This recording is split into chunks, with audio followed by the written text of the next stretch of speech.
Assalamualaikum warahmatullahi wabarakatuh. Kami di sini dari kelompok 11 akan menjelaskan sedikit tentang materi problematika kelembagaan keuangan syariah. Yang pertama yaitu tentang fikih muamalah terhadap pasar modal. Dalam Islam, pasar modal itu merupakan salah satu sarana atau produk muamalah. Transaksi dalam pasar modal itu merupakan prinsip hukum Islam yang tidak dilarang atau diperbolehkan selagi dalam transaksinya tersebut tidak bertentangan dengan ketentuan yang telah diatur oleh syariat, yaitu Al-Quran dan Al-Hadis. Salah satu bentuk investasi yang terdapat dalam pasar modal syariah yaitu dengan kita membeli sekuritas syariah seperti sekuritas syariah, obligasi syariah atau suku, reksadana syariah, dan juga surat berharga lainnya yang sesuai dengan prinsip syariah itu sendiri. Akan tetapi terdapat beberapa kegiatan di pasar modal dalam perdagangan saham itu yang seringkali menjadi perdebatan tentang isu aspek kesyariahannya, baik oleh ulama, akademisi maupun pelaku pasar modal. Ada yang mengharamkan dan juga ada yang memperbolehkan tentang adanya pasar modal ini. Yang pertama yaitu pendapat yang mengharamkan tentang perdagangan saham. Pengharaman saham merupakan pendapat dari Taqiyuddin Al-Nabhani dan Isya Abduh. Para ahli ini mengembalikan permasalahan tidak diperbolehkannya jual beli saham kepada jumlah ide pemikiran sebagai berikut. Yang pertama yaitu jual beli saham adalah transaksi, bukan merupakan modal pada waktu pendirian perusahaan. Yang kedua yaitu nilai saham tidak mempunyai kesamaan dari tahun ke tahun. Oleh karena itu, saham bukanlah merupakan modal yang dibayarkan ketika pendirian perusahaan, melainkan merupakan modal perusahaan ketika penjualan. Yang ketiga yaitu dalam terminologi prinsip jual beli disebut dengan istilah al-jahalah.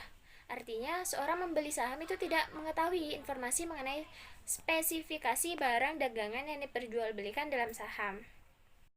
Yang selanjutnya yaitu yang keempat, apabila perusahaan penerbit saham tersebut mempunyai hutang, artinya saham tersebut mempresentasikan bagian dari hutang perusahaan itu. Dengan begitu, jual beli saham itu tidak diperkenankan, mengingat bahwasanya hal tersebut itu dapat dikategorikan sebagai konsep jual beli hutang yang dilarang oleh nas syariah, seperti yang berbunyi dari hadis riwayat Daruqutni, yaitu Nabi itu melarang jual beli hutang. Yang selanjutnya tentang pendapat yang memperbolehkan perdagangan saham,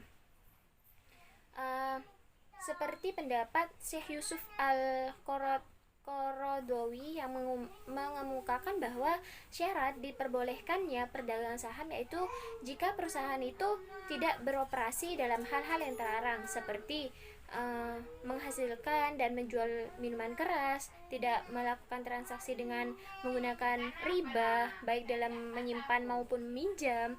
Diperbolehkannya perdagangan saham selain dari beberapa pendapat para ahli itu tentunya ada beberapa argumentasi dari sumber hukum yang memberlakukan adanya perdagangan saham dalam pandangan Islam. Diantaranya yaitu seperti yang pertama yaitu saham adalah milik pemegang.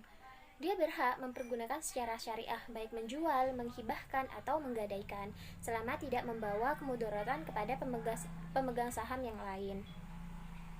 Yang kedua yaitu saham adalah surat berharga yang menunjukkan nilai yang dimiliki oleh pemegangnya, dan pemegangnya itu diperbolehkan untuk menjual kepada siapa saja. Hal ini sesuai dengan yang dikemukakan oleh Ibnu Hamamah dalam kitab Fathul Qadir, yang bunyinya itu seseorang yang mempunyai kerjasama boleh menjual bagiannya dalam semua bentuk kepada orang lain.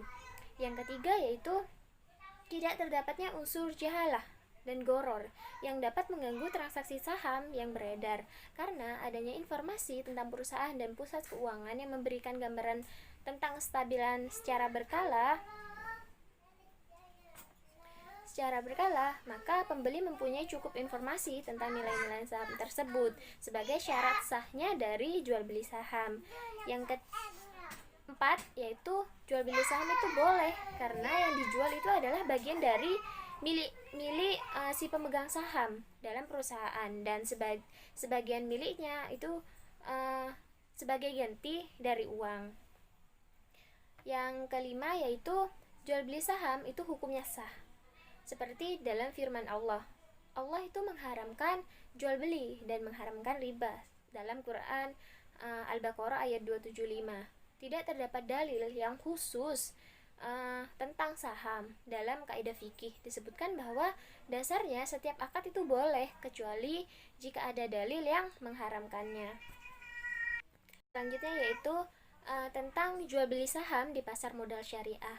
Para ulama kontemporer itu sepakat bahwasanya jual beli saham itu diperbolehkan secara syariah dan hukum positif yang berlaku, dengan argumentasi bahwasanya saham tersebut sesuai dengan terminologi yang ada padanya. Maka saham yang dimiliki seseorang tersebut menunjukkan sebuah bukti atas kepemilikan atas perusahaan tertentu yang berbentuk dalam bentuk aset, sehingga saham tersebut merupakan cerminan kepemilikan atas aset tersebut.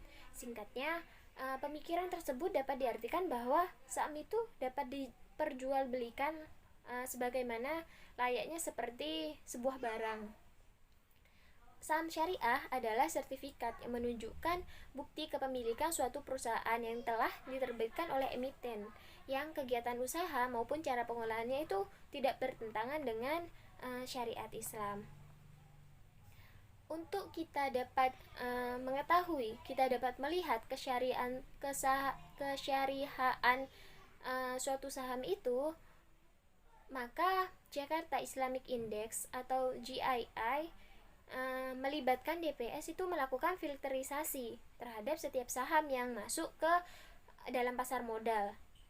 Syarat-syarat yang harus dipenuhi agar saham tersebut dapat masuk ke GII itu, yang pertama yaitu emiten itu tidak menjalankan usaha perjudian dan permainan yang tergolong judi atau perdagangan yang terlarang, bukan lembaga keuangan konvensional yang menerapkan sistem riba, termasuk perbankan dan asuransi konvensional. Yang kedua yaitu tentang usaha yang dilakukan bukan memproduksi, mendistribusikan, dan memperdagangkan makanan dan minuman yang haram.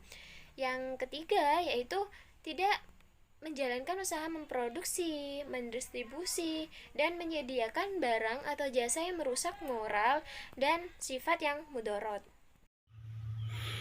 Assalamualaikum warahmatullahi wabarakatuh. Sebelumnya perkenalkan, nama saya Dedik Prastio. Nah, pada kesempatan ini saya akan melanjutkan materi dari teman saya, yakni mengenai akad muamalah reksadana syariah di pasar modal. Reksadana adalah suatu wadah yang dipergunakan untuk menghimpun dana dari masyarakat pemodal untuk selanjutnya diinvestasikan dalam portofolio efek oleh manajer investasi. Sedangkan reksadana syariah pada dasarnya adalah modifikasi reksadana konvensional agar sesuai dengan prinsip-prinsip syariah. Nah, dalam operasionalnya, reksadana syariah menggunakan akad mudharabah. Berikut mekanisme dan karakteristiknya. Yang pertama, pelaksanaan akad dalam reksadana syariah. Yang pertama, mekanisme operasional dalam reksadana syariah. Transaksinya antara pemodal dengan manajer investasi dilakukan dengan sistem wakalah, dan antara manajer investasi dan pengguna investasi dilakukan dengan sistem mudharabah. Kemudian yang kedua, karakteristik sistem mudharabah. Pembagian keuntungan antara pemodal yang diwakili oleh manajer investasi dan penggunaan investasi berdasarkan pada proporsi yang telah disepakati oleh kedua belah pihak melalui manajer investasi sebagai wakil, dan tidak ada jaminan atas hasil investasi tertentu kepada pemodal.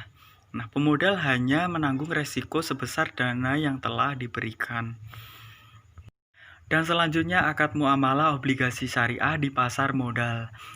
Dalam fatwa DSN MUI tentang obligasi syariah, DSN menggunakan istilah obligasi syariah bukan dengan istilah suku yang didefinisikan, namun merupakan suatu surat berharga jangka panjang berdasarkan prinsip syariah yang dikeluarkan oleh emiten kepada pemegang obligasi syariah, yang mewajibkan emiten untuk membayar pendapatan kepada pemegang. Nah, obligasi syariah ini berupa bagi hasil atau margin, serta membayar kembali dana obligasi pada saat jatuh tempo. Nah, untuk obligasi syariah itu menggunakan dua akad. Yang pertama ada akad mudharabah dan yang kedua ada akad ijarah. Nah, untuk akad mudharabah itu diatur dalam Fatwa DSN MUI nomor 7 garing DSN MUI garing 4 tahun 2000 tentang pembiayaan mudharabah. Nah, di situ terdapat beberapa ketentuan yang ada dalam pembiayaan dengan akad mudharabah ini. Yang kedua adalah menggunakan akad ijarah. Nah, di Indonesia sendiri akad muamalah ini terdapat dalam Fatwa DSN MUI nomor 41 garing DSN MUI garing 3 garing 2004 tentang obligasi syariah ijarah. Nah, di situ juga terdapat beberapa ketentuan yang mengatur tentang akad ijarah ini dalam pasar modal syariah. Akad mudharabah juga ada akad ijarah, yang mana di Indonesia sendiri akad muamalah ini terdapat dalam Fatwa DSN nomor 41 garing DSN MUI garing 3 garing 2004 tentang obligasi syariah ijarah. Nah, di situ terdapat beberapa ketentuan dalam proses transaksinya.